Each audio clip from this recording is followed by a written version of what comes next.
Zara Bennett stood in the arched doorway of the Sapphire Coast Hotel, and the world tilted on its axis.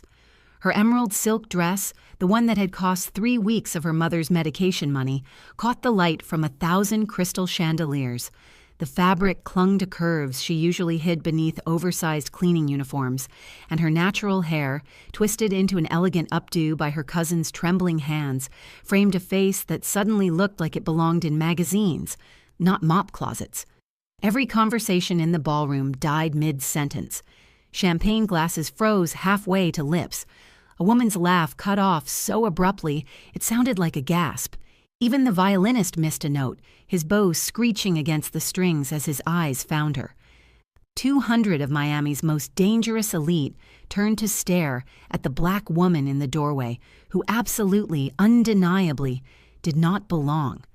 Zara's heart hammered against her ribs so hard she thought they might crack. The silence pressed against her skin like humid Miami heat, suffocating and inescapable. She recognized this feeling, the weight of being seen and dismissed simultaneously, of being spectacle and ghost all at once. But it was the man at the center table whose reaction made her knees threaten to buckle. Kang Min-jae sat perfectly still, his hand frozen around a tumbler of whiskey. His sharp, angular face, all hard lines and controlled fury, had gone completely blank. Those coal black eyes, the ones whispered about in the underground circles that ran Miami's shadows, were locked on her with an intensity that felt like physical touch. This couldn't be the same woman he'd passed in the Apex Tower hallways at 3 a.m., hauling industrial cleaning equipment, smelling of disinfectant and exhaustion. The invisible maid his senior lieutenant had invited as entertainment for the evening's festivities. But those eyes, intelligent, unflinching, carrying the weight of someone who'd survived things they shouldn't have, were unmistakable. Someone near the bar snickered, then another. The sound rippled through the crowd like a stone thrown into still water, creating waves of cruel amusement. Min-jae's jaw tightened. His free hand moved beneath the table where Zara knew, somehow knew, he kept a blade strapped to his thigh. Because watching her stand there, chin lifted in defiance against a room full of wolves in designer suits, something dangerous shifted in his chest, something that felt like respect, like recognition, like the first crack in armor he'd worn for so long he'd forgotten what his own skin felt like. She wasn't supposed to matter. She was supposed to be nothing, a joke, a cruel reminder to his lieutenant about knowing one's place in the hierarchy. But looking at Zara Bennett now, Min-jae realized with dawning horror that he'd made a catastrophic mistake. She was everything. 3 weeks earlier, the industrial buffer hummed against the marble floor of Apex Tower's 42nd level, the sound. Echoing through the empty corridor at 2:47 a.m., Zara Bennett moved the machine in practiced figure eights, her shoulders aching from 9 hours of scrubbing away the evidence of wealth. Coffee rings on mahogany desks, fingerprints on glass walls, the faint scuff marks left by Italian leather shoes that cost more than her annual salary. She was 26 years old and felt 50. The exhaustion lived in her bones now, that deep cellular weariness that came from working 3 jobs and still watching numbers in her bank account refuse to climb. Rent, utilities, her mother's prescriptions, the ones insurance wouldn't cover because pharmaceutical companies valued profit over life, groceries from the discount mart where the produce was already turning, bus fare because her car had died 6 months ago and stayed dead. Surviving was a full-time occupation, and Zara was working overtime. "Floor 47 next," she muttered, checking the assignment sheet clipped to her cart. The executive suites, always the worst despite being used the least. Rich people made messes differently, more entitled, more careless, confident someone else would clean it up. The elevator doors reflected her face as they closed, deep brown skin that glowed even under fluorescent lights, natural hair pulled back in a practical bun, eyes that her mother said were too old for her face. "You've got ancient eyes, baby girl," her mama would say during the good days, before the Parkinsons stole her steadiness, like you've seen things across lifetimes. Zara didn't believe in past lives. She had enough trouble managing this one. The 47th floor was dark except for the corner office at the end of the hall. Light spilled from beneath the door, and voices carried through the silence, sharp, tense, speaking rapid Korean. She'd learned to recognize the language over her 8 months working here. The building's owner was Korean. That's all anyone would say, and they said it in whispers, warnings. Keep your head down. Stay invisible. Never ask questions. He's not someone you want noticing you. Zara started with the cubicles, moving silently. Invisibility was an art form she'd perfected.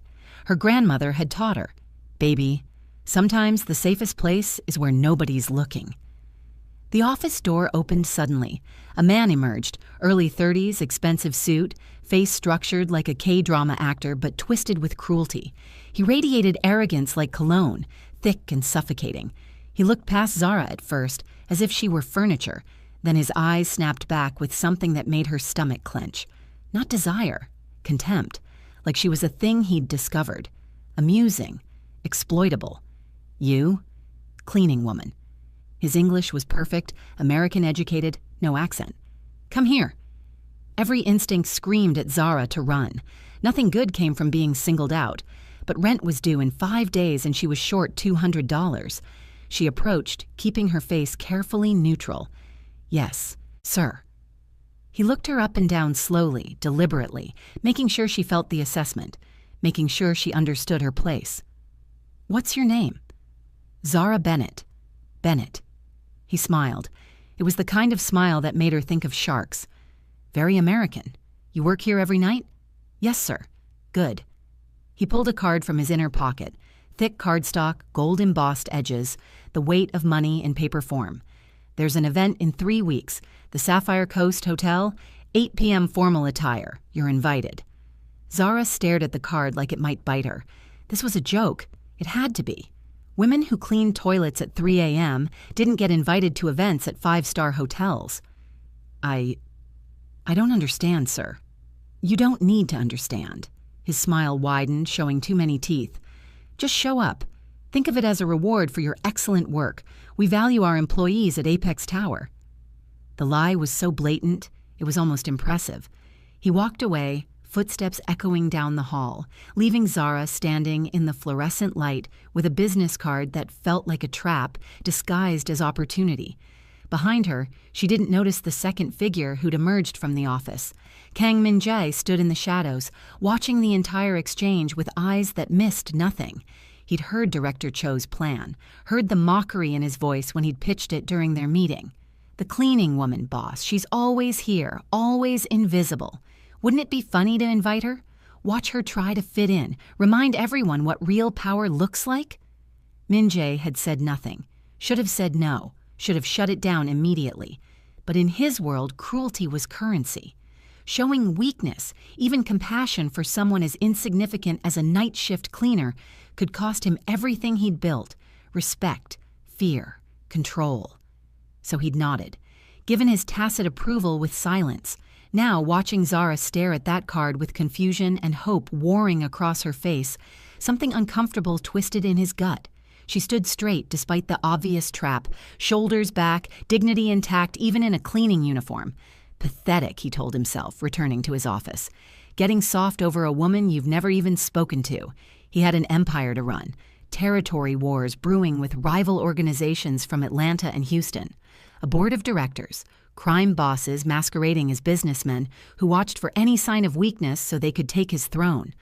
At 29, he was the youngest to ever control Miami's Korean underworld, and that made him a target every single day.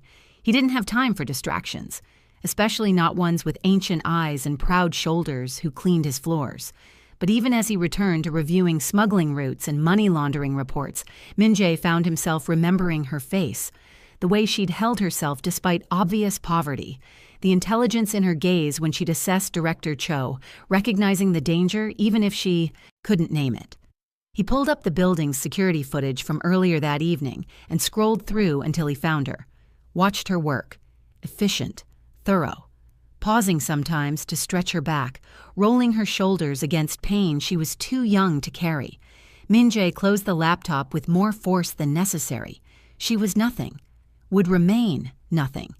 In 3 weeks, she'd show up at the gala, realize she'd been made a fool, and disappear back into the invisible army of people who kept the world running while everyone else slept. That's how this story ended. It had to be. 3 weeks later, Zara stood outside her apartment in Little Havana, staring at her reflection in the cracked full-length mirror her cousin had brought over. The dress had cost her everything, not just money, though 3 weeks of her mother's medication fund was gone, replaced by a promise to figure it out later. But pride.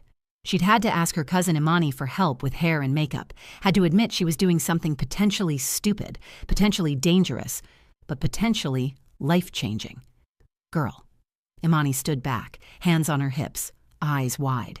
You look like royalty, like Lupita Nyong'o and Issa Rae had a baby and that baby grew up to run the world.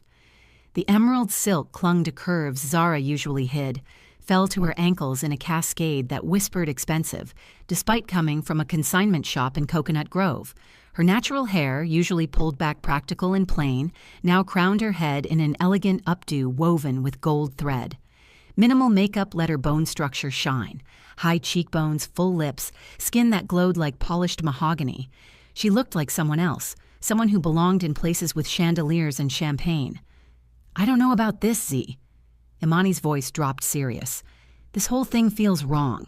Rich people don't just invite maids to fancy parties. What if it's some kind of setup? It is a setup, Zara said quietly. I know it is. But Imani, I'm drowning. Mama needs medications I can't afford. I'm working myself to death and still going under. If there's even a chance this leads to something better, a connection, a better job, anything, I have to take it. And if it's just them wanting to laugh at you?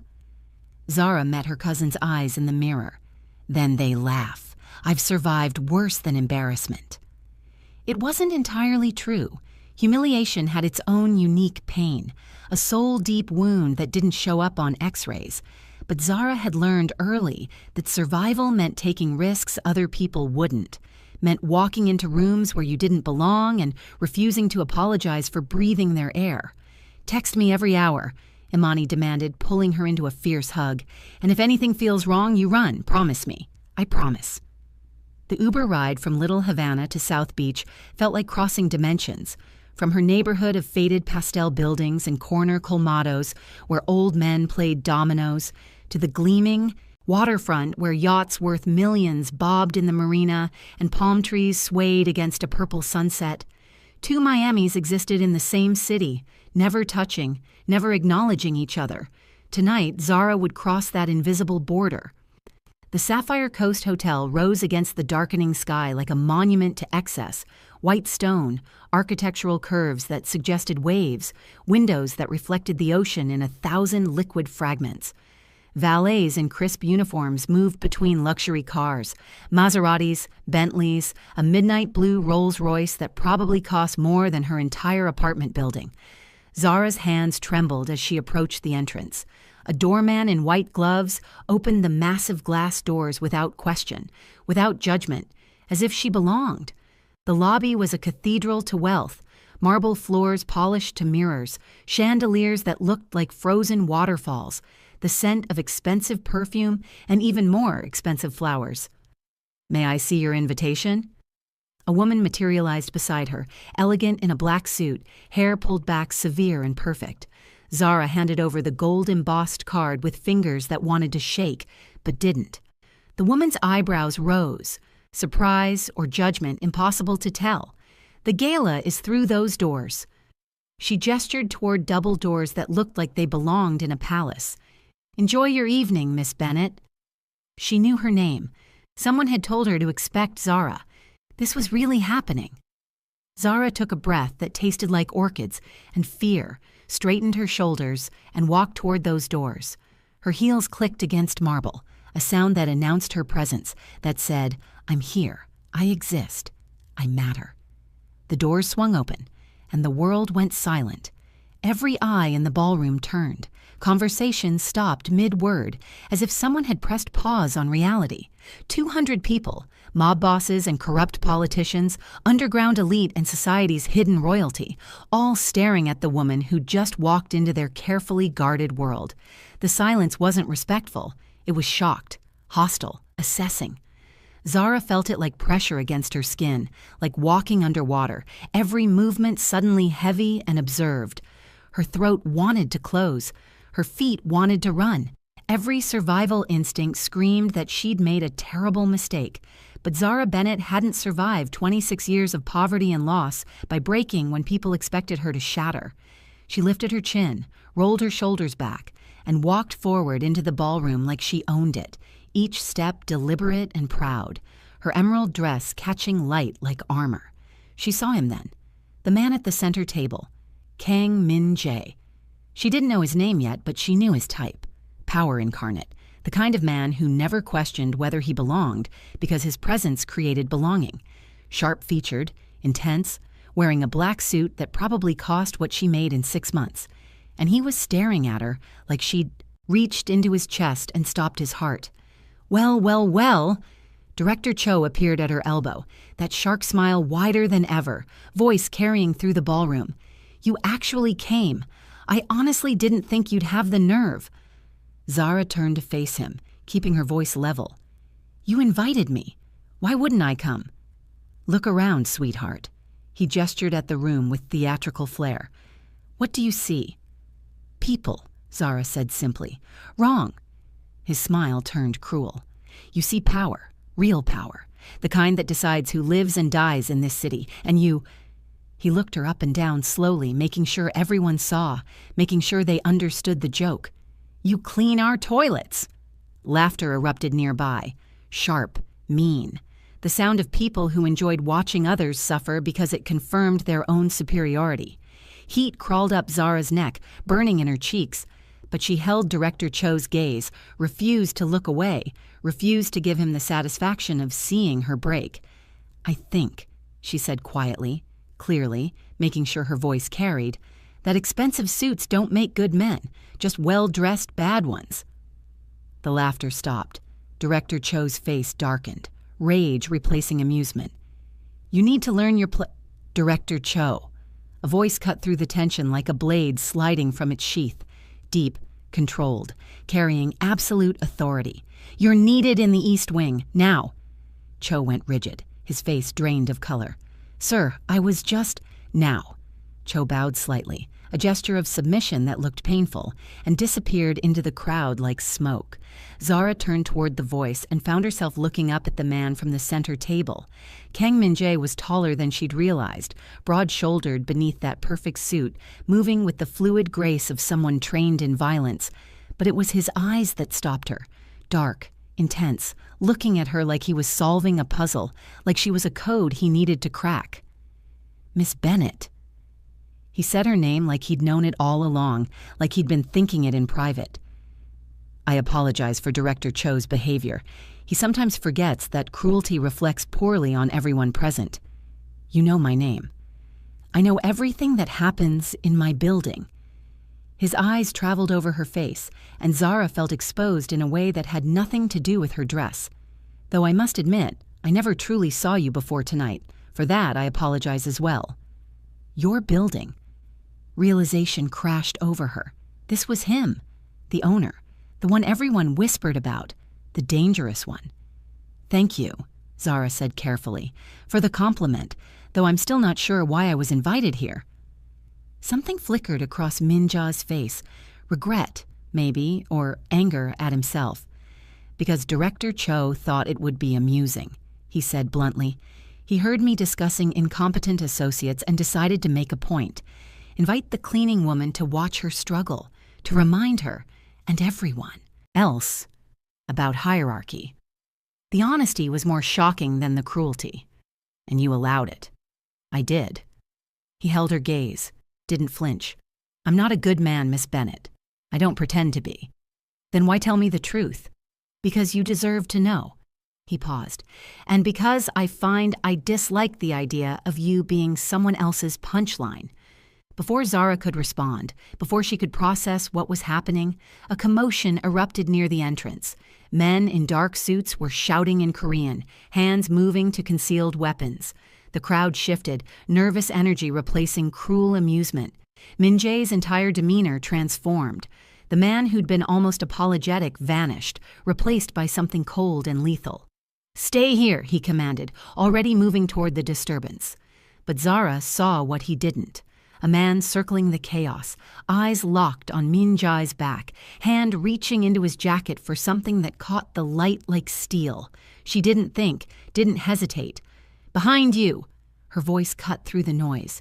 Min Jae spun, and suddenly there was a blade in his hand, appearing from nowhere like magic. The attacker froze, surrounded instantly by Min Jae's security team. The would-be assassin was disarmed and dragged away in seconds, the entire incident so smooth half the guests barely noticed. Min Jae turned back to Zara, something new in his eyes: respect, interest, calculation. "You saw him," he said, voice low. "I've learned to notice things people want to hide," Zara replied quietly. "It's how you survive when you're invisible." "You're not invisible." His voice dropped lower, intimate despite the crowd. "Not to me, not anymore." The words hung between them, heavy with meaning neither was ready to acknowledge. A woman in a red dress approached, speaking rapidly in Korean. Urgent, business critical. Min Jae's jaw tightened. "I need to handle something, but don't leave, please." The last word sounded difficult for him, like he wasn't used to asking for anything. He disappeared through a side door with several associates, leaving Zara alone in a room full of hostile eyes. She'd just saved a crime boss's life. And somehow, impossibly, everything had changed. Zara just saved a mob boss's life in front of Miami's most dangerous elite. Now she's alone in a room full of enemies, and not everyone wants her to make it out alive. If you're hooked, smash that subscribe button because the next 4 chapters get absolutely insane. And share this with someone who loves Mafia romance. They'll thank you later. Trust me.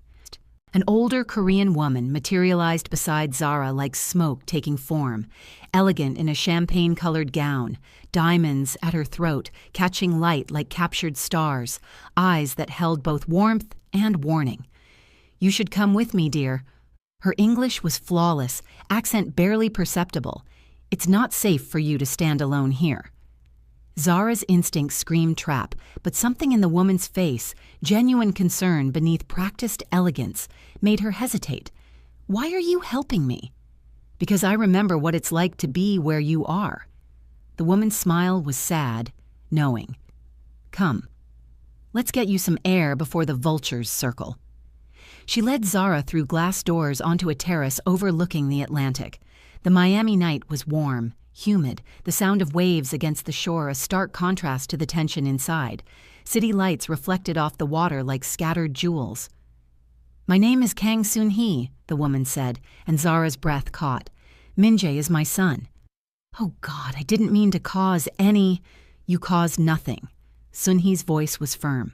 "My son caused this by allowing Director Cho's cruelty, by saying nothing when he should have stopped it." She studied Zara with eyes that missed nothing. "He watches you, you know, even before tonight." Zara's heart stuttered. "What?" "I've seen him pause outside his office when you're working the executive floor, observing you. He thought no one noticed." Sun-hee's smile was slight. "But mothers see everything. I'm just a cleaning woman." "No." The word was sharp. "You're a woman with dignity and courage. Those qualities are rare in our world, rarer than money or power." She paused. "My son is drawn to you. I can see it in how he looked at you just now, but I need you to understand something before this goes any further. I barely know him. That will change." Sun-hee touched Zara's hand, her skin soft and cool. "And when it does, remember this. Being close to Min Jae means being close to death. Men like him don't have normal lives. They don't have safe love. Every day could be his last. Every person near him becomes a target." The words should have terrified Zara. Instead, they felt like confirmation of something she'd already known, already accepted the moment she'd shouted that warning. "Why are you telling me this?" "Because you saved his life tonight without hesitation. Because you're already involved, whether you know it or not." Sun-hee's eyes held infinite sadness. "And because I lost my husband to this life. I won't watch my son lose someone he cares about without that person understanding the cost." Before Zara could respond, Min Jae emerged onto the terrace. His eyes went immediately to his mother, then to Zara, something protective flashing across his face. "Mother, what are you telling her?" The truth. Sun-hee kissed his cheek, then whispered something in Korean that made his jaw tighten. She glided back inside, leaving them alone under a sky full of stars that looked nothing like the stars over Little Havana.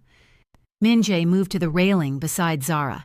For a long moment, neither spoke, just stood together, watching moonlight paint silver roads across dark water. "You should hate me," he finally said, voice low, "for allowing you to be humiliated." "I should," Zara agreed, surprising herself with her honesty. "But I'm still trying to figure you out." "What's to figure out? I'm exactly what I appear to be, a criminal. I run operations that would horrify you, smuggling, extortion, worse things I won't name. I've killed people, ordered deaths, built an empire on violence. And yet you told me the truth about the invitation. You could have let me believe it was real. Would that have been kinder? No."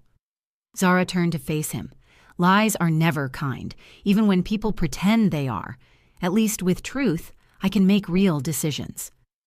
Something in Min-jae's expression cracked. Just for a moment, she saw past the cold exterior to the man underneath. Someone tired, lonely, carrying weight that would crush most people. "That man you warned me about," he said quietly. "How did you see him? No one else did, not even my own security. I told you, when you're invisible, you learn to watch everything, notice patterns, see dangers before they arrive. It's how people like me survive in places we don't belong. That's a valuable skill. It's a survival skill. I could use someone with those skills." He met her eyes directly, and Zara felt the intensity like heat against her skin. "Work for me, not as a cleaner, as an observer. You'd be present at meetings, events, watching for things my own people miss. They're trained to look for obvious threats. But you see what's hidden." Zara's pulse raced. This was dangerous. Everything about him was dangerous. But it was also opportunity speaking with a voice that sounded like escape from drowning. What would this job entail exactly? Being present, watching, reporting what you notice. He paused.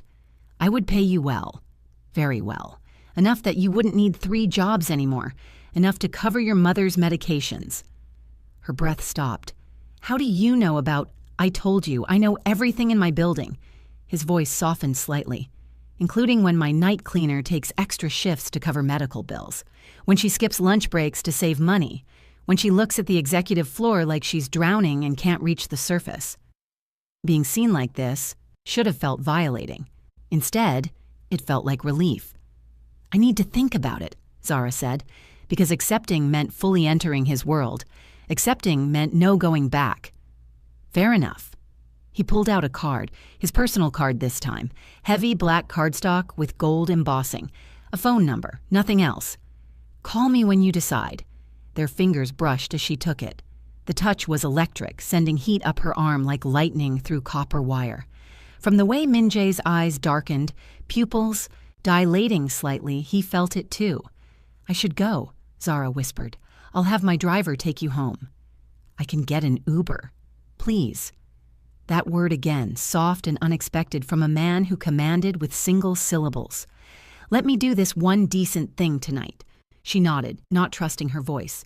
20 minutes later, Zara sat in the back of a black Mercedes that smelled like leather and money, watching Miami's nightscape blur past the window.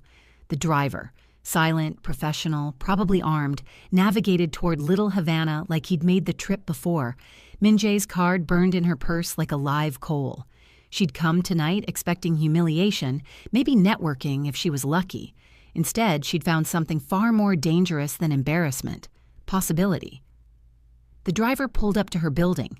Paint peeling, chain link fence, the bodega on the corner with its flickering neon sign advertising Cerveza Fria. The contrast was almost comical. From the Sapphire Coast Hotel to here, from champagne and chandeliers to cracked concrete and poverty. "Miss Bennett!" The driver's voice startled her. He was looking at her in the rearview mirror, eyes unreadable. "Mr. Kang wanted me to give you this." He handed back an envelope, thick, expensive paper. Zara opened it. Inside was cash, 20 crisp $100 bills, and a note in sharp, precise handwriting. "For your mother's medications. Not payment, not obligation, Just decency I should have shown months ago. MJ, $2,000. Zara's vision blurred with tears. She refused to let fall. She made it inside her apartment, locked the door, and finally let herself break.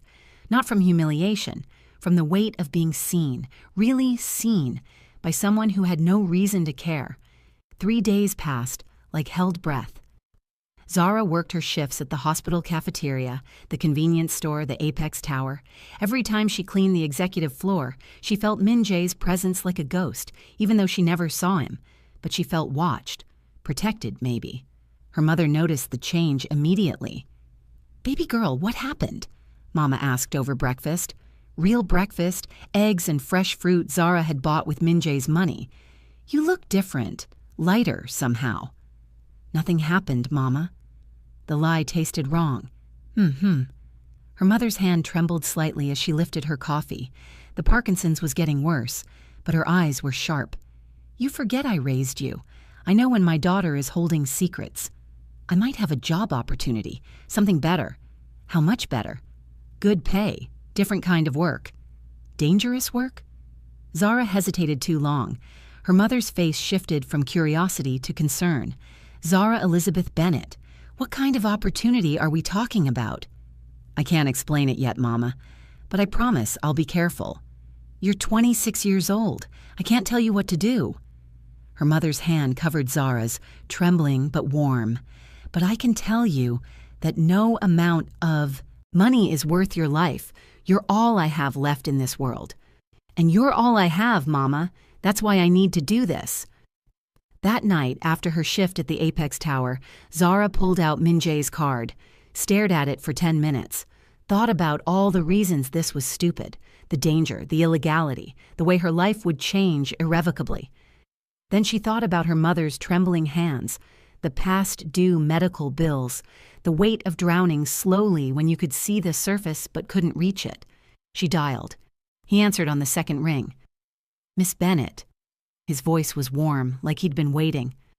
"I hoped you would call." "I have conditions," she said immediately, before courage could fail. "I won't do anything illegal myself. I won't lie or deceive innocent people, and if I see something wrong, I'll say so, even to you." Silence. Then a low laugh that did dangerous things to her heartbeat.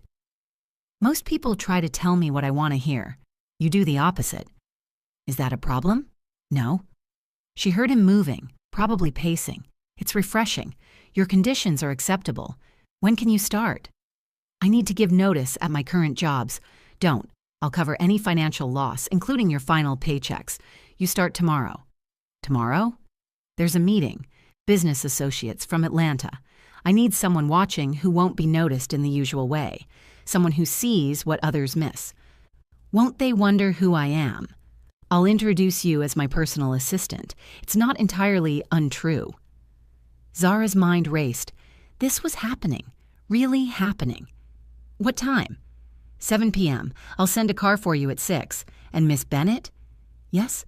"Thank you for giving me a chance to be better than I was 3 days ago." The line went dead before she could respond. The next evening, Zara stood in Min Jae's private office on the 50th floor of Apex Tower, a level she'd never reached, never even imagined reaching. Floor-to-ceiling windows overlooked Miami's glittering skyline. Art that probably cost more than her entire neighborhood hung on walls painted the color of storm clouds. Min Jae stood at his desk, focused on documents covered in Korean characters. He looked up when she entered, and his expression shifted, softened, in a way that made her breath catch. "You came." "I said I would. In my world, words often mean nothing." He stood, buttoning his suit jacket, charcoal today perfectly tailored. "You're different." Before Zara could respond, his phone buzzed. He glanced at it, frowned. "They're early. Are you ready?" "As ready as I'll ever be." The conference room was designed to intimidate. Dark wood, leather chairs, a table that could seat 20 but currently held 6 men, all speaking in low voices that stopped the moment Min Jae entered. Zara followed him, keeping her expression neutral, professional. "Gentlemen," Min Jae said smoothly, his English flawless, "this is Miss Bennett, my personal assistant. She'll be observing. Today." The men's eyes traveled over her with varying degrees of interest and dismissal. Zara recognized the look. They saw a pretty face placed there for decoration. Maybe Min Jae's mistress. Nothing important. Perfect. She took a seat in the corner with a tablet, pretending to take notes while actually watching everything. Body language, micro-expressions, who looked at whom when certain topics arose, who flinched, who lied. The meeting was ostensibly about territorial agreements, Atlanta's operations expanding, needing Miami's cooperation for shipping routes. But underneath the business talk, Zara heard something else: tension, disagreement. And one man, heavy-set, cold eyes, expensive watch, who kept watching Min Jae with barely concealed contempt. "The port access," the man said, his accent thick. "My organization requires priority on Tuesdays and Thursdays. Your people can use the other days." "That's not how this works, Director Nam." Min Jae's voice was pleasant but firm. "We rotate based on volume and payment, not arbitrary schedules." "Perhaps you don't understand how things work in the larger organization." Nam leaned forward. "You're young, still proving yourself. It would be wise to show respect to those with more experience." The temperature in the room dropped. "I show respect to those who earn it," Min Jae said quietly. "Not those who demand it because they're afraid of becoming irrelevant." Two other men shifted uncomfortably. This was escalating fast. "Careful, boy." Nam's voice turned to gravel. "You're not as protected as you think. Neither are you." The words hung in the air like drawn blades. Zara watched the other men. 3 seemed aligned with Nam. They avoided eye contact with Min Jae, nodded slightly when Nam spoke. 2 looked nervous, uncertain where to place loyalty. Then she noticed something that made her blood run cold. Nam's assistant, younger, Korean-American by his accent, kept checking his phone. Not casually, deliberately, like he was waiting for a message. His right hand rested on his lap, fingers twitching. His eyes kept darting to the door.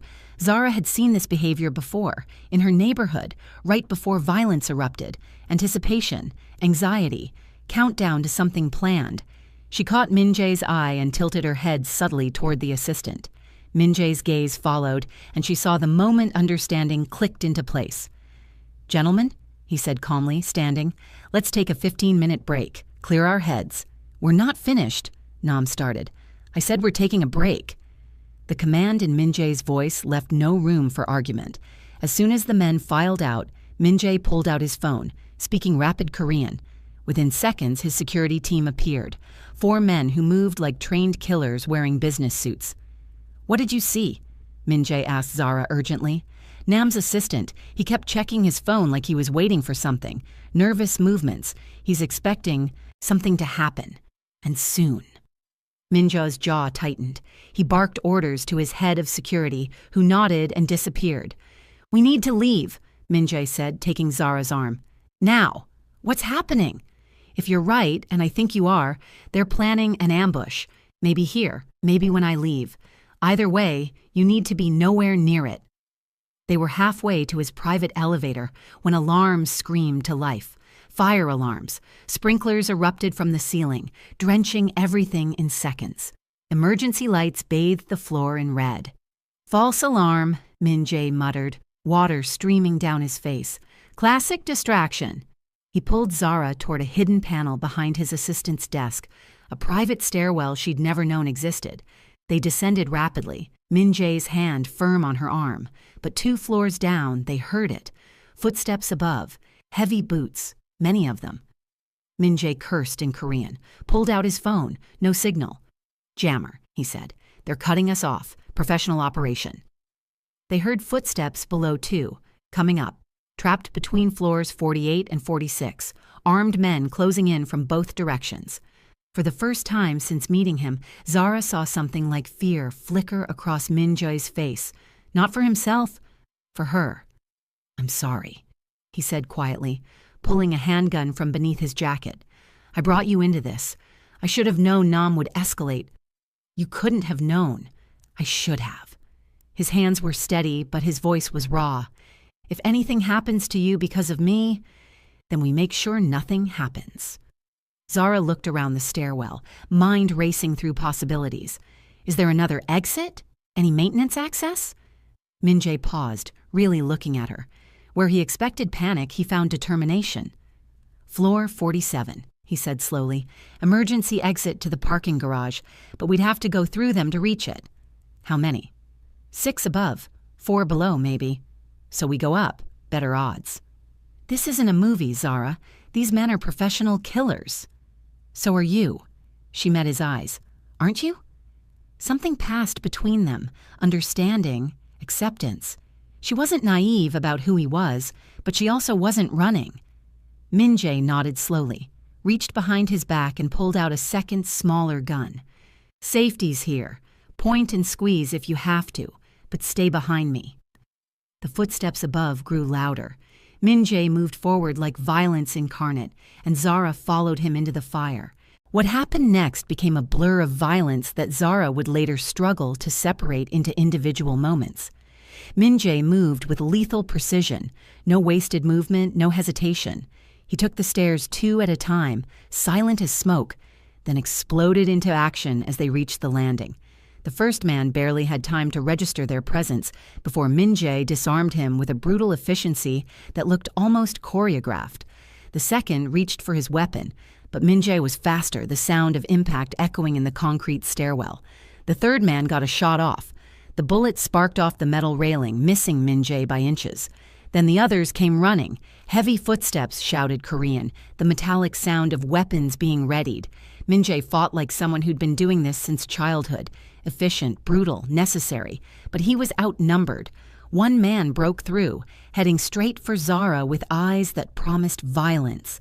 She raised the gun with hands that wanted to shake, but didn't. Muscle memory from a lifetime ago kicking in.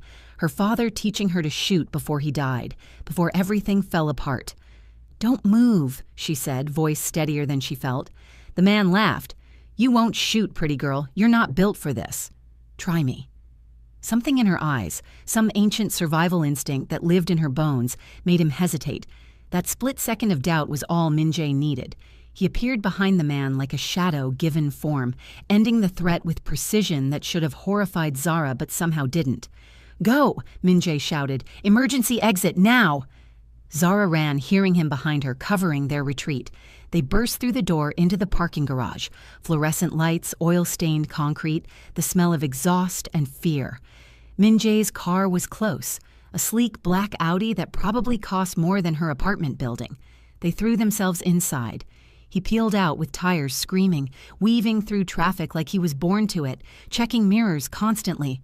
"Are you hurt?" His eyes stayed on the road, hands steady on the wheel despite everything. "No. You?" "I'm fine." He took a sharp turn, ensuring they weren't followed. "But we can't go back to the tower. They'll have people watching. Can't go to any of my known properties." "Where are we going?" "Somewhere safe. Somewhere they don't know about." 20 minutes later, they pulled into an underground garage beneath a luxury building in Coconut Grove. Min-jae led her to a penthouse apartment that was clearly one of many safe houses, expensively furnished but impersonal, like a hotel suite designed by someone with unlimited budget and no sentiment. Once inside, with the door locked and security engaged, the adrenaline finally crashed.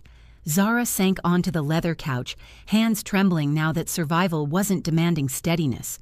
Her dress, the emerald silk that had cost her mother's medication money, was soaked from the sprinklers, ruined beyond saving. "Here." Min-jae appeared with water, his own suit jacket discarded, shirt clinging to his frame. "Drink." She did, grateful.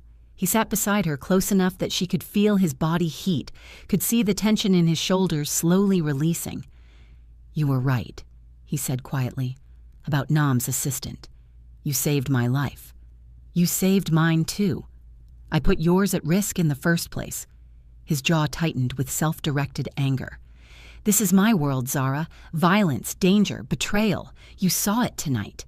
This is what being near me means." "I know. You should walk away. I'll make sure you're protected. Nam won't touch you, but you should leave while you still can." Zara turned to look at him. Really look at him. Beneath the cold exterior, beneath the power and danger, she saw someone profoundly alone, someone who pushed people away before they could get close enough to hurt him, to become leverage, to die because of him. "What if I don't want to walk away?" she whispered. Min-jae's eyes darkened. "Don't say that. You don't know what you're asking for. Then tell me. Help me understand. I'm not a good man, Zara." His voice was raw, stripped of its usual control. "I've killed people, ordered deaths, built an empire on blood and fear. I don't deserve someone like you, someone genuine and good." "That's not your choice to make." "Yes, it is, because caring about you makes you a target. Nam won't stop. Others will see you as my weakness. The moment I—" He stopped himself, jaw clenched. "The moment you what?" He looked away, hands curling into fists. "The moment I care, you become leverage, a weapon others can use against me. So you do care?" The silence stretched between them, heavy with things neither was ready to name. "I shouldn't," Min-jae finally said, the words sounding like they were torn from somewhere deep inside. "But from the moment you walked into that gala, I haven't been able to stop thinking about you. You were supposed to be nothing. Background noise. But you're not. You're brave and intelligent, and you see me, the real me, and you're not afraid." "I am afraid," Zara admitted, terrified, but not of you, of what we might be too afraid to try. The distance between them evaporated. Min-jae's hand rose to cup her face, thumb brushing her cheek with surprising gentleness. His touch was warm, careful, like she was something precious he was afraid of breaking. "If we do this," he said hoarsely, "there's no going back. You'll be mine and I'll be yours, and that means facing everything together, the danger, the violence, all of it. Then we face it together." He kissed her then, deep and desperate, like a man who'd been starving and finally found sustenance. Zara melted into him, years of loneliness evaporating in the heat between them. His hands moved to her waist, pulling her closer, and she responded by threading her fingers through his hair, holding him like he might disappear. When they finally pulled apart, both breathless, Min-jae rested his forehead against hers. "I won't let anyone hurt you," he promised, voice fierce. "Whatever it takes, I'll burn this entire city down before I let them touch you." I know. And somehow, impossibly, she did. Later, as they lay together on the couch, Zara's head on his chest, listening to his steady heartbeat, Min-jae spoke quietly into the darkness. "There's something you should know about tonight, about why Nam came at me so aggressively." "What?" "He thinks I'm weak because I've been making changes, trying to legitimize parts of the operation, reduce unnecessary violence. The old guard sees it as softness." His hand traced patterns on her shoulder. "They're not entirely wrong. I am changing, because I'm tired of the constant bloodshed, the paranoia, but they'll use that against me. So we prove them wrong." He tilted her chin up to look at him. "We? You think I'm going to walk away now, after all that?" Zara smiled slightly. "I'm invested, Min-jae, in this, in you, so we figure it out together." Something in his expression cracked open, vulnerability she suspected few people ever saw. "I don't deserve you. Lucky for you, I don't care about what you deserve. I care about what we could be." He pulled her closer, and they stayed like that as Miami's night deepened outside the windows. Two people from completely different worlds finding unexpected sanctuary in each other. Morning came with sun streaming through floor-to-ceiling windows and the smell of coffee. Zara woke to find Min-jae already up, standing at the kitchen counter in dark slacks and a white dress shirt, sleeves rolled up, looking more relaxed than she'd ever seen him. "You cook?" she asked, surprised. "I make coffee. There's a difference." He smiled, the expression transforming his face. "But I ordered breakfast. It'll be here in 10 minutes. Zara joined him at the counter, accepting the coffee he slid across to her. "What happens now?" "Now I handle Nam properly. Last night was a declaration of war. I need to respond, or others will think I'm weak." "How will you respond?" He studied her carefully. "Do you really want to know? The details?" "Yes. If I'm in this, I'm all the way in. Don't protect me from the truth." Min-jae nodded slowly, seeming to come to a decision.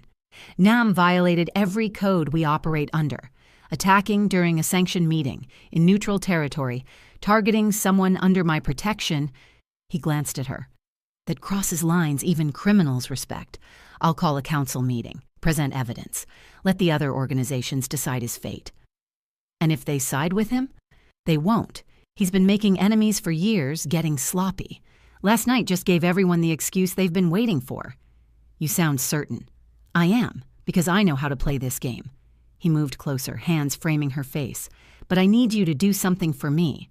"What?"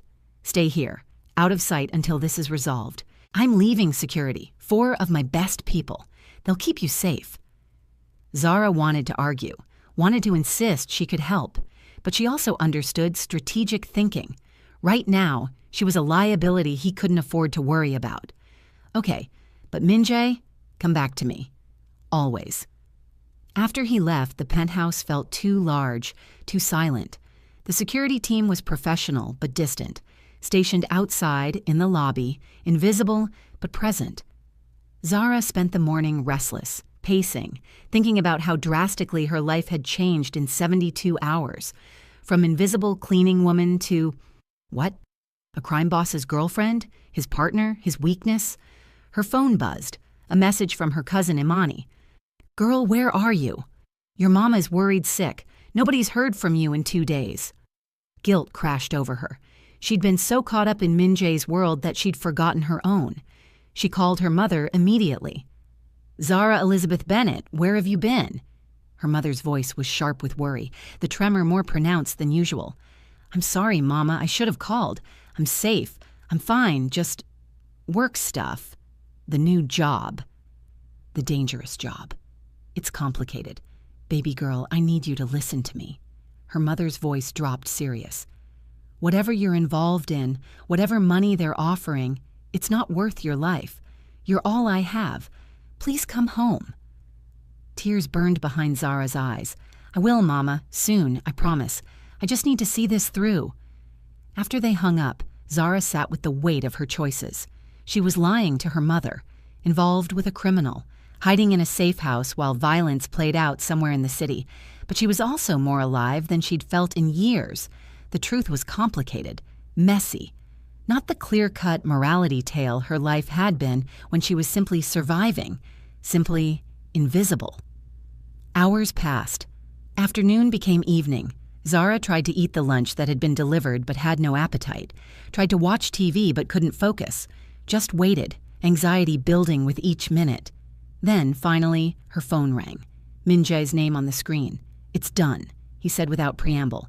"The council ruled against Nam. He's been stripped of his territory and operations. He'll leave Miami by morning or face consequences he won't survive." Relief flooded through her. "You're okay." "I'm fine. Better than fine." She heard something new in his voice. Satisfaction, maybe even happiness.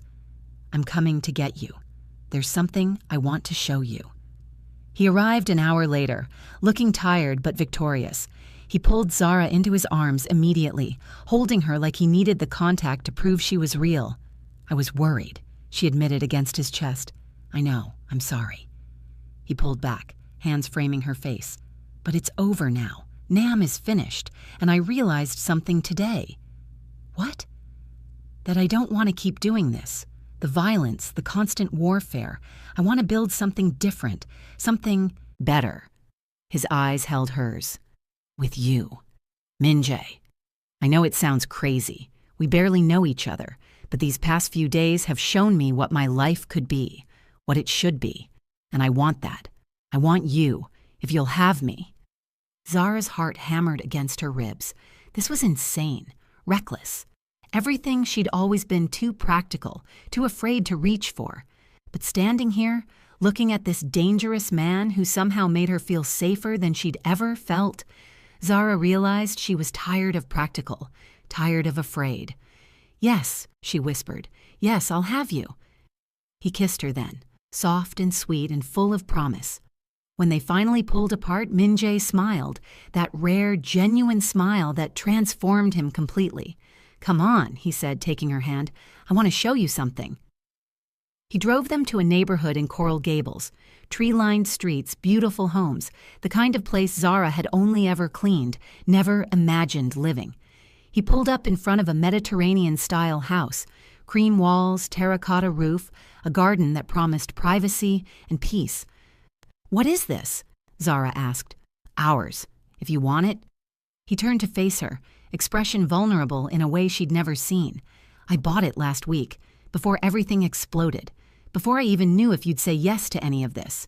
But I knew I wanted it, wanted you, wanted a future that was about more than just surviving. Zara stared at the house, at him, at the impossible possibility being offered. Are you serious? I've never been more serious about anything. He took her hand. I know what I'm asking. To commit to this life, to me, when everything is complicated and dangerous and uncertain. But I can promise you this. Every day, I will choose you, choose us, choose building something better than what I've been. Tears slipped down Zara's cheeks, happy tears, overwhelmed tears, tears for the life she'd thought she'd have and the one being offered instead. Show me the house. They toured it together, Min-jae pointing out features he thought she'd love. A chef's kitchen, a library with floor-to-ceiling shelves, a master bedroom with windows overlooking the garden. Each room felt like a promise, a future being built in real time. There's one more thing, Min-jae said as they stood in the garden under the fading light.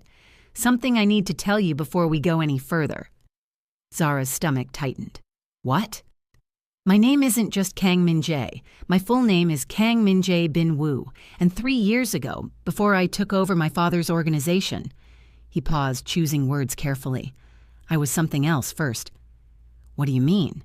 I was NIS, Korean National Intelligence Service. He watched her face for reaction. Undercover, embedded in my father's organization to gather evidence against him and his associates. But when my father died suddenly, the operation fell apart.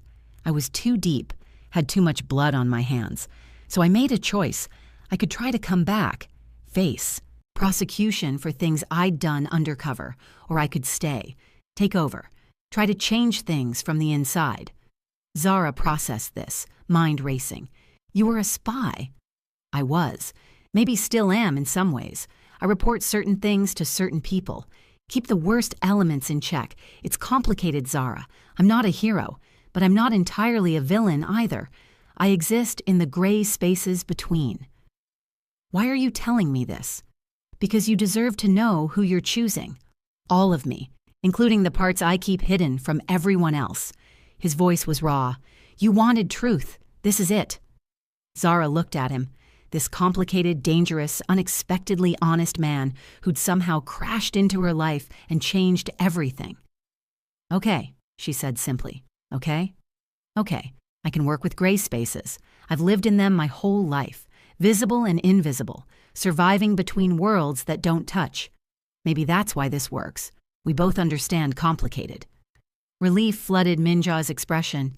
He pulled her close, holding her like she was the only solid thing in a shifting world. I love you, he said quietly. I know it's fast and crazy and probably not something I should say yet, but I do. I love you, Zara Bennett. I love you too, she whispered back, and meant it completely. They stood in the garden as stars emerged, two people from impossible circumstances finding their way to each other, but neither of them noticed the figure watching from across the street. Someone who'd followed them from the penthouse, someone with a phone pressed to their ear, reporting everything. Because in Min-jae's world, threats didn't end with one council meeting. They evolved. Subscribe right now if you need to know who's watching them and what's coming next, because next chapter reveals a betrayal that will change everything. Share this with your friends who love complex romance, because the next chapter is insane. Keep watching. The call came at 3:47 a.m. Zara woke to Min-jae's phone, vibrating against the nightstand, his body instantly alert beside her in the king-sized bed of their new house. They'd spent the evening unpacking, making love, building the fragile architecture of a shared life. Now danger was calling. Min-jae answered in Korean, his voice clipped and cold. Zara watched his expression shift from sleepy to sharp in seconds, jaw tightening, eyes going dark with controlled fury. He ended the call and was already moving, pulling on clothes with military efficiency. What's wrong? Zara asked, adrenaline flooding her system. One of my warehouses. Fire. 3 dead, including... His voice caught. Including Jin Soo, my head of security. The man who'd protected them in the stairwell, who'd driven her home that first night, who'd seemed invincible. Oh God, Min-jae. It wasn't an accident. He strapped a shoulder holster on, checking his weapon with practiced hands. Someone bypassed our security systems. Professional work. And the timing, right after Nam's exile, isn't coincidence. Nam's retaliating? No, he's already gone. His plane left Miami 8 hours ago. Min-jae's eyes met hers, and Zara saw something she'd never seen before. Uncertainty. This is someone else. Someone who knew exactly where to hit me. Someone inside your organization. Yes, the word was bitter. I need to go. Handle this personally. But Zara... He moved to her, hands framing her face. I need you to stay here. Please, don't leave this house until I call you. I'm leaving guards, but don't trust anyone except me. No one. Do you understand? The intensity in his voice scared her more than the news. I understand. He kissed her hard, desperately, then was gone. Zara heard the security system engage, heard car doors, voices speaking rapid Korean, then silence. She tried to go back to sleep. Couldn't. Her mind kept spinning through possibilities, through danger, through the image of Jin-Soo's kind face and professional demeanor now gone. At 6 a.m., she gave up and made coffee, stood at the kitchen window watching the sun rise over their garden, trying to process how quickly peace had shattered. Her phone buzzed. A text from an unknown number. You're in danger. Not from enemies. From him. Ask Min-jae about the Busan massacre. Ask him what he did to take power. Then decide if you can live with loving a monster. Zara's blood ran cold. She deleted the message immediately, but the words burned in her mind. This was psychological warfare, someone trying to drive a wedge between her and Min-jae. But the doubt was planted, growing. What did she really know about the man she'd just committed her life to? She knew he was former intelligence, knew he'd killed people, knew his world was violence. But specifics? The actual body count, the actual choices he'd made? She'd accepted him on faith, on feeling, on the way he looked at her like she was oxygen. Was that enough? At 10 a.m., her phone rang. Min-jae. Are you okay? His voice was exhausted. I'm fine. Are you? No. Brutal honesty. Jin-Soo had a family, a wife and daughter. I have to tell them he died because of me, because someone inside my organization betrayed us. Min-jae, I'm coming home soon. Few more things to handle. But Zara, I love you. Whatever happens, whatever you hear about me, remember I love you. The line went dead before she could respond. Whatever you hear about me. He knew. Somehow he knew someone would come for her with information, with poison disguised as truth. At noon, the doorbell rang. Zara froze. Min-jae's guards were outside. They would have stopped anyone dangerous, but her instincts screamed caution. She checked the security camera feed. A woman stood at the door, 50s, Korean, elegant in a navy suit, holding a briefcase. Professional, non-threatening. One of the guards stood beside her, nodding to the camera, indicating she was cleared. Zara opened the door, keeping the chain engaged. Yes? Miss Bennett. My name is Park Ji-woo. I'm an attorney representing certain interests within Mr. Kang's organization. Her English was perfect, accent minimal. May I come in? I have information you need to hear. I don't think. It's about the Busan massacre, about what Min-jae did to secure his position. The woman's eyes were kind but firm. You deserve to know the truth before you commit your life to him. 5 minutes, that's all I ask. The text. This was the follow-up, the planned attack.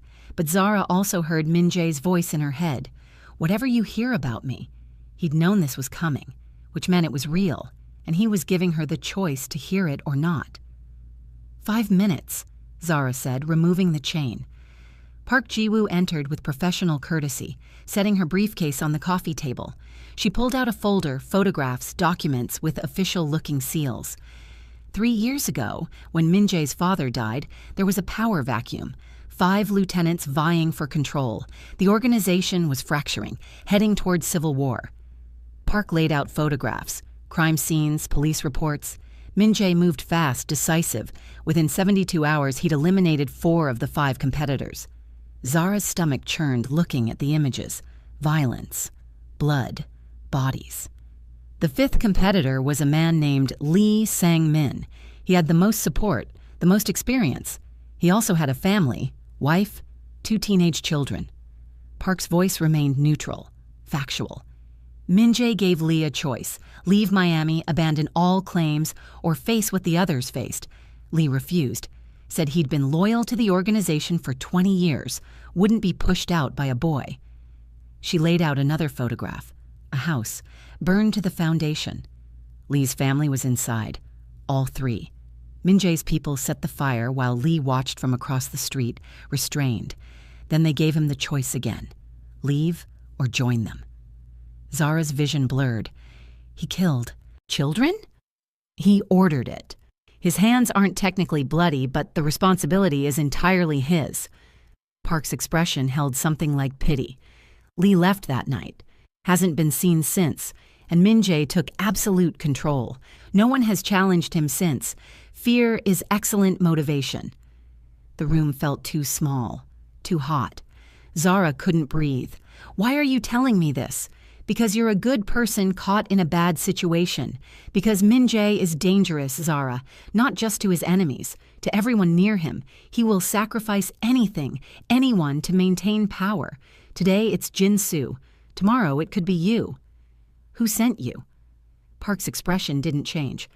People who care about preventing another Busan, who want Min-jae removed before he causes more damage. You could help us. You're close to him. You see things, hear things. You want me to spy on him. Zara's voice was flat. We want you to survive and help others survive. Park stood, leaving the folder on the table. Think about it. My number is inside. When you're ready to do the right thing, call me. She left as professionally as she'd arrived. Zara sat in the too-quiet house, staring at the folder like it might explode. Everything in her wanted to believe Park was lying, that the photographs were fabricated, that the man she loved wasn't capable of ordering the deaths of teenagers to secure power. But she'd seen him fight in that stairwell, seen the cold calculation in his eyes when discussing business, heard him admit he'd done things that kept him awake at night. She opened the folder with shaking hands. The documents looked real. Police reports in Korean with English translations, news articles about a suspicious fire, photographs time-stamped and sourced. Lee Sang-min's daughter had been 16, his son 14. Zara made it to the bathroom before she vomited. Min-jae returned 3 hours later, looking like he'd aged years. Blood on his collar, not his from carrying Jin-soo's body, eyes haunted, the cost of leadership written across his face. He found Zara in the living room, the folder open on the coffee table between them. He stopped in the doorway, saw it, understood immediately. She came. Not a question. Park Ji-woo said she was an attorney. Zara's voice was hollow. Is it true? Min-jae moved slowly into the room, like approaching a wounded animal. What did she tell you? About Busan, about Lee Sang-min, about his children. Zara met his eyes, needing to see the truth there. Tell me she lied. Tell me those documents are fake. The silence stretched between them like broken glass. I can't, Min-jae finally said, voice raw, because it's true, all of it. The admission hit like a physical blow. Zara had hoped, prayed for denial, for explanation, for anything but confirmation. You killed children. I ordered their deaths. Yes. He didn't look away, didn't soften it. I was 26 years old trying to prevent a war that would have killed hundreds. Lee wouldn't listen to reason, wouldn't accept exile. And I needed to send a message so definitive that no one would ever challenge me again. So you murdered his family? Yes. The word was stark, final.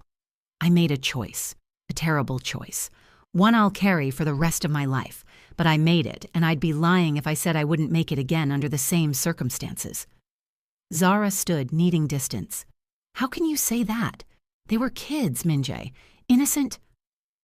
There's no such thing as innocent in my world. His control fractured, voice rising. Lee's son was already being groomed to take over. His daughter was handling money laundering. They weren't children playing with dolls. They were part of the machine. And if I hadn't stopped them decisively, the Civil War would have killed dozens of actual innocents, civilian bystanders, women who had nothing to do with the life, kids who just lived in the wrong neighborhood. That doesn't justify— I'm not asking for justification. He moved closer, eyes blazing. I'm telling you the truth, the ugly, horrific truth. This is who I am. This is what I've done, and I won't apologize for making impossible choices in impossible situations. Zara's hands shook. I don't know if I can live with this. Pain flashed across Minja's face, real, visceral pain that looked like it might break him. I know. I've known since the moment I fell in love with you that eventually you'd see what I really am, that you'd leave. I just hoped we'd have more time. So you were just waiting for me to find out? Waiting for this moment? No. I was trying to figure out how to tell you myself, how to explain that I'm a monster who wants desperately to be better because of you. His voice cracked. But Park beat me to it, and now you're looking at me like I'm exactly what I am, someone who doesn't deserve you. Tears streamed down Zara's face. I don't know what to do with this. I know. Minjae moved to the door, keys in hand. I'll leave. Give you space to think, to decide if you can live with loving someone like me. But Zara— He turned back, eyes red-rimmed. Park Ji-woo isn't who she claims to be. She's working for someone inside my organization, someone who wants me gone and sees you as leverage. How do you know? Because there is no attorney named Park Ji-woo in Miami. I checked. His jaw tightened. And the folder she gave you? Half those documents are real, half are fabricated, mixing truth with lies to make it all more believable. Zara's mind spun. Which parts are lies? Lee's children weren't in the house. They were already in Korea, sent away weeks before when Lee sensed trouble. The fire killed Lee's wife and his lieutenant, both adults, both complicit in the organization's violence. Still terrible, still my responsibility. But not children. The relief was overwhelming and insufficient. Why wouldn't you just tell me that first? Because the truth is still ugly enough. I did order that. Fire. 2 people died, and I've done worse things than that. He met her eyes. I wanted you to make your choice based on the worst version of me, not a sanitized one. That's insane. That's honest. He moved to leave. I'll be at the penthouse. You're safe here. Guards I trust personally. Take whatever time you need. But Zara, Park, or whoever she really is will come back. She'll push harder. And I need you to know that whatever you decide about us, I'll protect you. That doesn't change. He was at the door when Zara spoke. Minjae, wait. He froze, not turning around like he couldn't bear to see rejection in her eyes. Come here, she said softly. He turned slowly, vulnerable, braced for pain. Zara closed the distance between them, looking up at this complicated, dangerous, brutally honest man who'd somehow become her entire world. I need you to understand something, she said carefully. I'm horrified by what you've done, by the choices you've made, by the violence you've caused. He nodded, accepting the condemnation. But I also understand impossible choices. I understand survival. I understand that morality gets complicated when you're trying to prevent greater harm. She took his hands. I don't know if that makes me a good person or just someone who's already too far gone, but I know this. I love you, and I'm not leaving. Zara? I'm not finished. She gripped his hands tighter. I'm staying, but things change. We do this differently from now on. You don't make decisions alone anymore. You don't sacrifice people without exhausting every other option. And you tell me everything. The ugly parts, the dangerous parts, all of it. No more protection through ignorance. Something like hope flickered in Minjae's eyes. You're giving me conditions. I'm giving us a chance. She pulled him closer.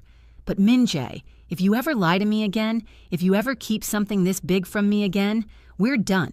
I can handle ugly truth. I can't handle beautiful lies. He pulled her into his arms, holding her so tight she could barely breathe. I promise, no more lies, even when the truth is terrible. They stood like that for long minutes, holding each other while the weight of revelation settled between them. Park will come back, Minjae said against her hair. Whoever sent her won't stop. Then we deal with it together. Together, he echoed, and the words sounded like a vow. Later that evening, as they sat in the living room trying to salvage some sense of normalcy, Min Jae's phone buzzed. He checked it, and his entire body went rigid. "What?" Zara asked. "Security footage from the warehouse fire." He turned the phone so she could see. The video showed a figure setting the blaze, face partially visible. Director Cho. "I thought he left with Nam," Zara breathed.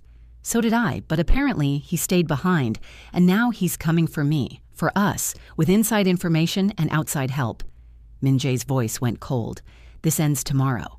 No more playing by the old rules. No more giving people chances to betray me. What are you going to do?" "What I should have done weeks ago. Clean house completely." He looked at her, giving her the choice to be part of this or step away. "This will get violent. Messy. Are you sure you want to stay?" Zara thought about running, about returning to her simple, struggling life, about safety and ignorance.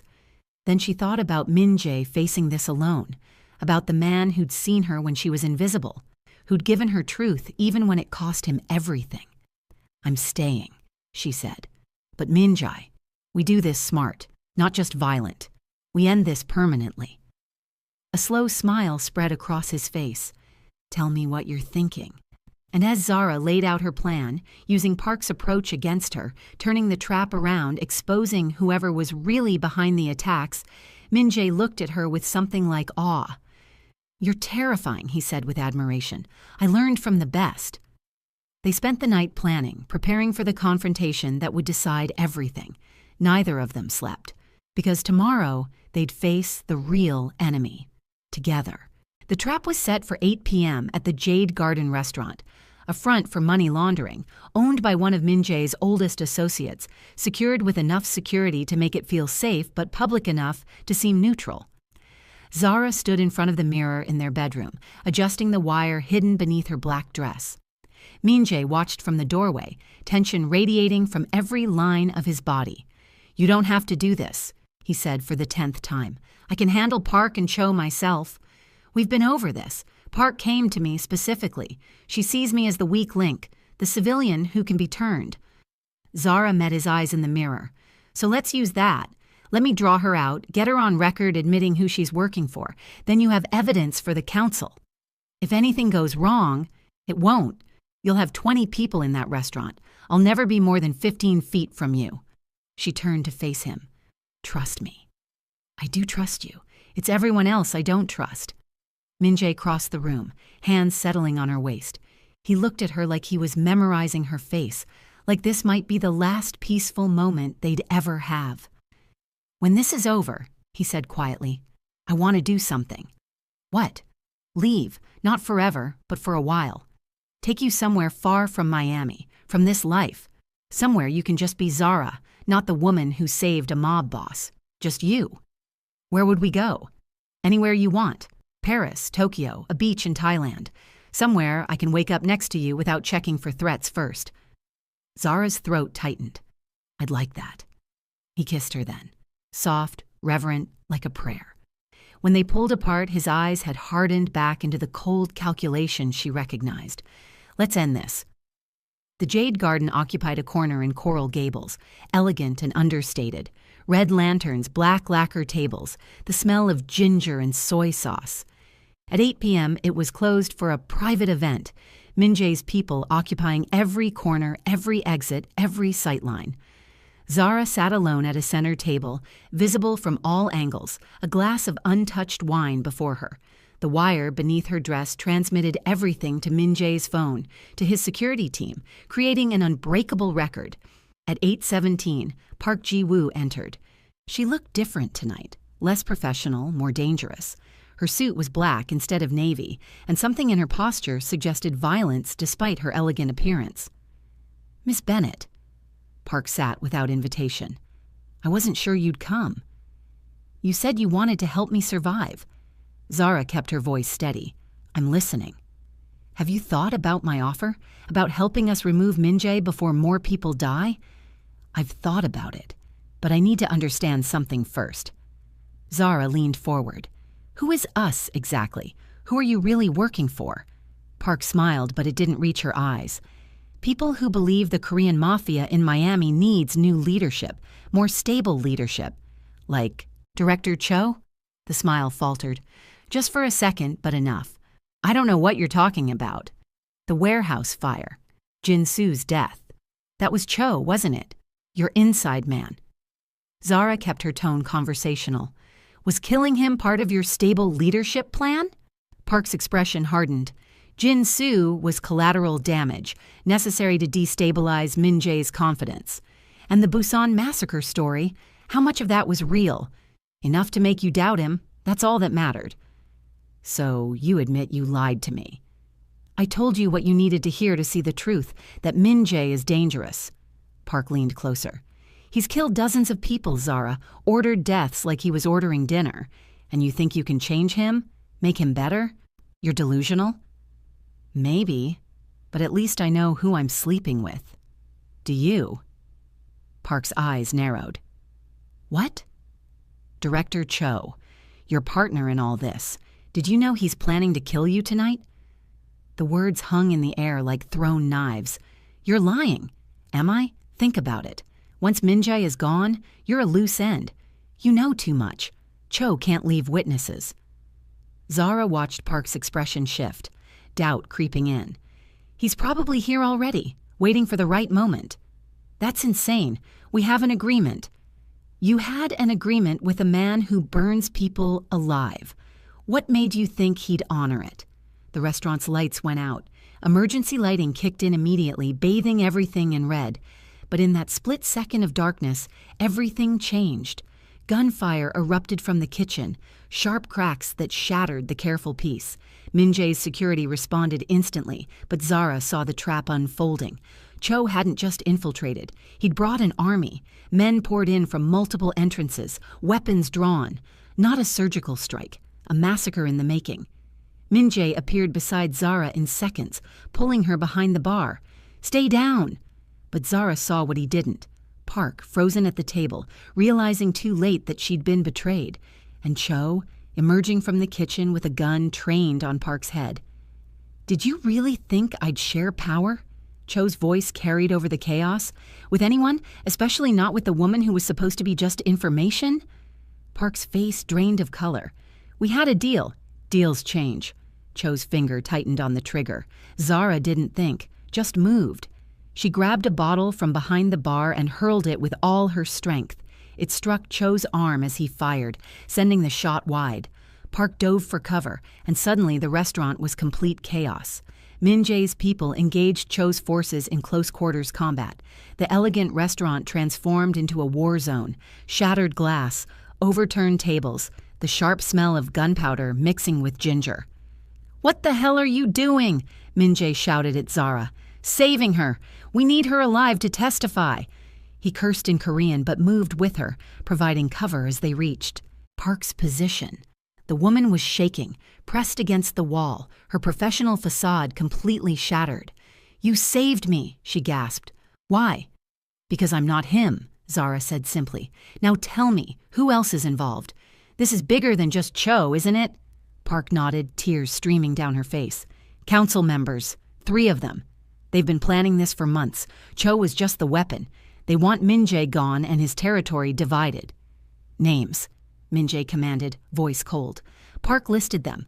3 respected council members, men who'd sat in judgment of Nam just days ago, men who'd smiled to Min-jae's face while plotting his death. The betrayal was total, systematic. "Where are they now?" Min-jae asked. "Safe house in Miami Beach, waiting for Cho to confirm your death." Park looked at him with something like respect. "You were right about him, about everything. I'm sorry." "Sorry doesn't bring back Jin-Soo." Min-jae's voice was ice, but testimony might keep you alive. Maybe. The fighting was dying down. Cho's people outmatched and outgunned. Min-jae's security was professional, efficient, lethal when necessary. Cho himself was cornered near the kitchen, 3 guns trained on him. But instead of surrender, he smiled. "You think this ends anything?" He laughed, the sound bitter. "You're still weak, Min-jae, still trying to be better than what you are. That's why you'll always lose eventually." "I'm still standing. You're not. That's all that matters." "For now, but they'll keep coming. Someone else will see your weakness." His eyes cut to Zara. "And they'll exploit it. She makes you vulnerable." No, Min-jae said quietly. She makes me stronger. Then you're already dead. You just don't know it yet. Min-jae nodded to his head of security, a silent command. The man who'd replaced Jin-soo stepped forward. Wait, Zara said, touching Min-jae's arm. Don't kill him. Everyone froze. Even Cho looked surprised. What? Min-jae turned to her. Don't kill him. Let the council judge him. Do this the right way, with evidence, testimony, rules. She held his gaze. You said you wanted to be better. Prove it. Show them you can win without becoming what they expect. The silence stretched. Zara could see Min-jae warring with himself, the old instinct screaming for immediate violence, for permanent solutions, the new possibility of something different. You're serious, he finally said. Completely. Show them you're not your father, that you can lead without making everyone afraid to breathe. Min-jae studied her face, then looked at Cho, at his security team, at the restaurant full of witnesses who would carry this story back to every corner of Miami's underworld. Take him alive, he commanded, and get me the council members. I want them in front of the full assembly by tomorrow night. His people moved efficiently, securing Cho despite his protests. Park was escorted out separately, now a witness under protection rather than a co-conspirator. As the scene cleared, Min-jae pulled Zara aside into the relative privacy of the restaurant's office. You know what you just did? His voice was intense. You made me look weak, merciful. I made you look strong, Zara corrected. Anyone can kill. It takes real power to show restraint. The old guard won't see it that way. Then the old guard needs to evolve or get out. She moved closer, hands on his chest. Min-jae, you can't keep leading through fear alone. Eventually, someone will be more feared or more crazy or just more desperate. But if you lead through respect, through proving you're smart enough to win without always defaulting to violence, that's sustainable. He stared at her like she'd just rewritten his entire understanding of power. You're terrifying, he said again, but this time it sounded like wonder. Absolutely terrifying. I learned from the best, she repeated with a slight smile. He kissed her then, hard and claiming, tasting like smoke and determination. The next night, the full council assembly gathered in a warehouse converted for the occasion. Every major player in Miami's Korean underworld, plus representatives from Atlanta, Houston, Los Angeles, witnesses to what would become legend. Cho was brought in first, restrained but unharmed. Then Park, nervous but resolved. Then the three council members, their arrogance faltering as they realized their plot had unraveled. Min-jae presented the evidence methodically, recordings, financial transfers, testimony, every piece of the conspiracy laid bare for all to see. The room was silent as he spoke. Not the fearful silence of people afraid to breathe wrong, the intense silence of people genuinely listening. When he finished, he did something unprecedented. I'm calling for a vote, Min-jae announced, not just on their punishment, but on how we operate going forward.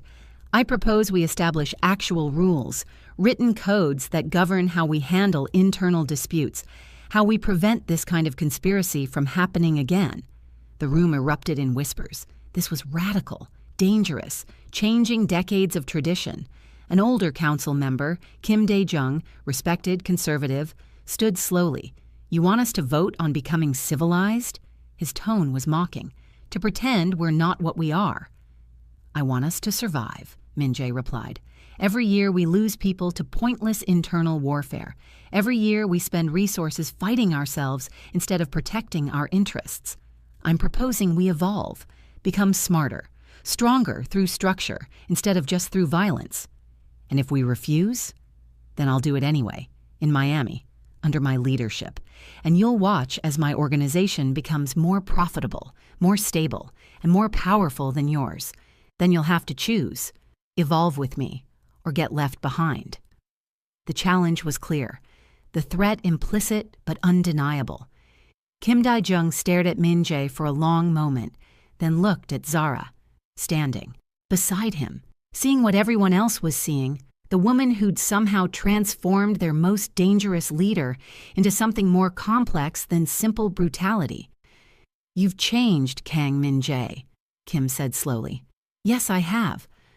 For the better or worse remains to be seen, Kim paused. "But I'll vote for your proposal. Let's see if civilized monsters can survive in this world." The vote passed, not unanimously but decisively. Rules were established. Cho and the conspirators were exiled permanently, their assets absorbed, their names becoming warnings, and Min Jae's reputation transformed from feared to respected, from untouchable to visionary.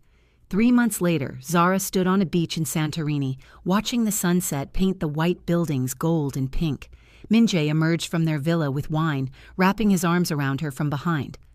"What are you thinking about?" he asked against her hair. "How different everything is.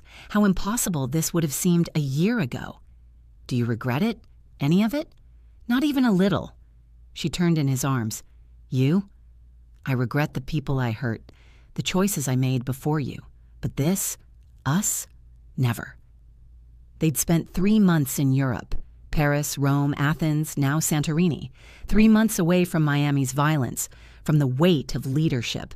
3 months being just Min Jae and Zara, learning each other without crisis, forcing the pace. "We need to go back soon," Min Jae said quietly. "The organization needs me, and your mother—" "I know, I've been talking to Mama every day. She's doing better, by the way. The new medications are helping." Zara smiled. "And she wants to meet you, officially." "She knows what I am?" "She knows you're the man I love. That's what matters to her." Min Jae was quiet for a moment. "I'm thinking about your proposal, the legitimate transition. I want to do it. 5 years to clean everything up, make it all legal, build something our children could be proud of." "Our children?" Zara's heart stuttered. "Someday, if you want them, with me." He looked almost nervous, this man who faced death without flinching. "I know it's complicated, that bringing kids into this life is—" "Yes," Zara interrupted. "Yes? Yes, I want children with you. Yes, I want to build a future together. Yes to all of it." He kissed her as the sun set over the Aegean, 2 people from impossible circumstances who'd somehow found their way to possible. They returned to Miami a week later, to their house in Coral Gables, to the life they were building, complicated, messy, but undeniably theirs. Zara started working officially for the organization, using her skills to identify problems before they became crises. Her insights proved invaluable, her ability to read people a genuine asset. Min Jae kept his promise about transformation. Slowly, carefully, he began legitimizing operations, cutting ties with the most violent elements, building something sustainable. It wasn't easy. There were challenges, threats, moments when the old ways seemed simpler, but they faced everything together. One evening, 2 years after that night in the Jade Garden, they hosted a dinner at their home. Min Jae's mother, Zara's mother, key associates, friends from both worlds mixing awkwardly but genuinely. Watching Min Jae laugh at something her mother said, seeing her mama touch his arm with easy affection, Zara felt something settle in her chest. Peace. Hard-won and fragile, but real. Later, after everyone left, they stood in their garden under Miami stars. "Do you remember that night at the gala?" Min Jae asked. "When you walked in and everyone went silent?" "How could I forget? I thought it was because you didn't belong, because you were so obviously out of place." He turned to face her, hands cradling her face. "But I was wrong. They went silent because you belonged more than any of us, because you had something we'd all lost, dignity, courage, genuine humanity. And somehow, impossibly, you saw those things in me too. Because they were there, hidden maybe, buried under armor and violence, but there. You saved me," he said simply. "In every way a person can be saved." We saved each other. They stood together in the garden they'd planted, the house they'd made home, the life they'd built from impossible circumstances and even more impossible odds. Somewhere in the city, threats still lurked. Problems waited to be solved. The past would always cast shadows. But here, in this moment, they had peace. They had each other. And that, Zara had learned, was everything. 5 years later, Zara Bennett Kang stood in the doorway of the Sapphire Coast Hotel, watching her daughter, 3 years old with her father's sharp eyes and her mother's radiant smile, toddle across the marble floor chasing bubbles. Min Jae appeared beside her, their son, 18 months, all chubby cheeks and determination, balanced on his hip. "This is where it started," he said quietly, looking around the ballroom, "where I first really saw you." "Where everyone went silent," Zara added with a smile. They were right to be silent. They were witnessing something they couldn't understand, the moment everything changed. The hotel was hosting a charity gala now, one of many events organized by the Kang Foundation, Min Jae's fully legitimate organization dedicated to helping immigrants, funding education, providing resources to communities like the one Zara had grown up in. The transformation was complete. The organization restructured, cleaned, emerged as something unprecedented. Former criminals building redemption through genuine good. It wasn't perfect. Min Jae still carried the weight of his past, still had nightmares sometimes, still struggled with the man he'd been versus the man he'd become. But he kept trying, kept choosing better, kept proving that change was possible. "What are you thinking about?" Min Jae asked, noticing her expression. "How that night I walked in here, expecting humiliation, expected to be a joke, expected nothing to change. And instead, everything changed. Everything." He pulled her close, careful not to squish their son between them, and kissed her softly. Their daughter squealed with delight as she caught a bubble, and both parents laughed, the sound pure and uncomplicated. Zara looked around the ballroom, at the wealthy elite who now attended her events, donated to her causes, respected her voice, at the life she'd built from that one moment of courage, walking into a room where she didn't belong and refusing to apologize for existing. The room had gone silent that night. Now it was full of laughter, hope, and proof that people could be more than their circumstances, that love could be stronger than fear, that even in the darkest corners, light could find a way in, if you were brave enough to let it. If this story had you hooked from beginning to end, smash that subscribe button for more intense Mafia romance content. Share this complete story with your friends. They need to experience this journey. And drop a comment telling me your favorite moment, because I love hearing what resonated with you. Thank you for reading every single word. Until next time.